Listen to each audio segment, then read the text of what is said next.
You know that person who can turn a serious problem into a meme in 5 seconds, question a workplace rule everyone else quietly accepts, ignore a phone call, but answer a message instantly, and somehow know a new piece of internet slang before you even realize the old one disappeared? Maybe that person is you. Generation Z is often described from the outside as distracted, sensitive, impatient, addicted to phones, difficult to manage, obsessed with boundaries, but those labels miss the more interesting question. What kind of mind develops when you grow up in a world where almost everyone is reachable, everything changes quickly, and part of your identity can be watched, liked, shared, or judged in real time? There is no perfectly scientific border between generations, but Gen Z generally refers to people born from the late 1990s into the early 2010s. And the important thing isn't really the label, it's the environment. Picture being 13. You're sitting in your bedroom, but socially, you're not really alone. Your classmates are in your phone. Strangers your age are in your phone.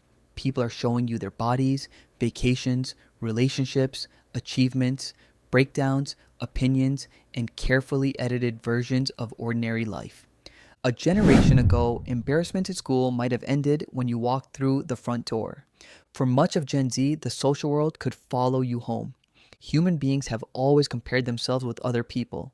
Social media simply expanded the comparison group.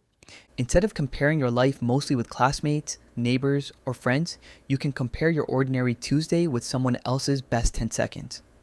Research on young people has connected something called upward social comparison, the impression that other people are doing better than you, with lower self-worth and poorer well-being. But this is where the popular story becomes too simple, because saying that phones ruined an entire generation doesn't really fit the research. Psychologist and digital well-being researcher Amy Orben found that the overall relationship between digital technology use and adolescent well-being can actually be surprisingly small. Other research suggests that social media affects different young people in very different ways. For some, it creates connection, communities, information, a place to find people who understand them when nobody nearby seems to. For others, it can intensify the feeling of being permanently observed. And that may help explain one of Gen Z's most interesting contradictions. They can be extremely expressive and extremely private at the same time. You can share your opinions publicly while keeping your real emotional life inside one tiny group chat. You can understand personal branding perfectly and still be suspicious of anything that feels fake. Because when you grow up surrounded by performance, authenticity becomes valuable. There's another shift. Information used to be attached much more strongly to authority. Teachers knew things students couldn't easily check. Employers created rules, workers had fewer ways to compare. Brands could make claims without thousands of reviews sitting underneath them. Gen Z grew up with a search bar. That doesn't automatically make them better informed. The internet spreads misinformation just as efficiently as information, but psychologically, it may create a different relationship with authority. Because I said so becomes less convincing when you have spent your life comparing sources, checking ratings, reading comments, and watching experts publicly disagree. So what older generations sometimes experience as disrespect may sometimes be something else. A demand for explanation. Why is this rule here? Why do we work this way? Why should I trust this company? Why should my job automatically come before the rest of my life? And that last question matters. Gen Z entered adolescence and adulthood against a background of repeated uncertainty. Older members were children around the global financial crisis.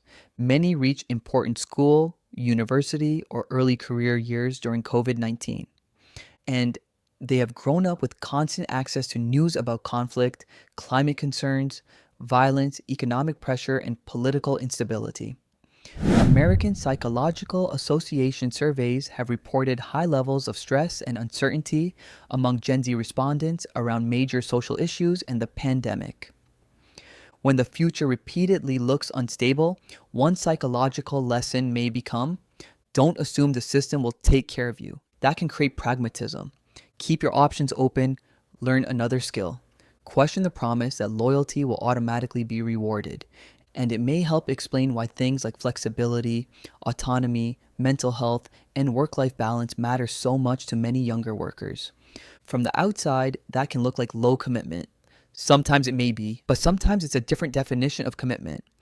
Older workplace cultures often rewarded the person who stayed late, answered every call, rarely complained, and made work central to identity.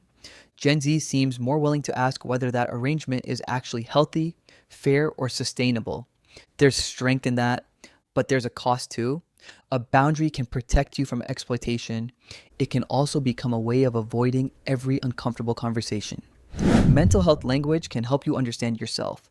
It can also tempt people to turn ordinary disappointment, conflict, awkwardness, or stress into a diagnosis.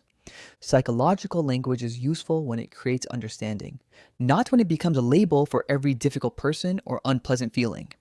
And this leads to perhaps the biggest Gen Z paradox: awareness. Awareness of mental health, awareness of inequality, awareness of how you're perceived, awareness of what's happening across the world, awareness of all the different lives you could theoretically be living. That awareness can make someone thoughtful, adaptable, and unwilling to accept old rules simply because they're old. But imagine carrying 1,000 windows in your pocket and being able to open them at any moment. Eventually, knowing more can start to feel like having too many mental tabs open, and maybe that's the best way to understand Generation Z. Not as a generation that's too sensitive, not as a generation that's addicted to technology, and definitely not as a generation that somehow figured everything out.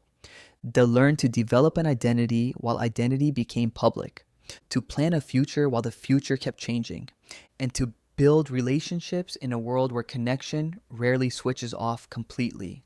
That can make them connected and lonely, skeptical and idealistic, highly expressive and deeply guarded, quick to adapt but slow to assume that stability will last forever. Generation Z didn't simply grow up using new technology, they grew up inside a new psychological environment.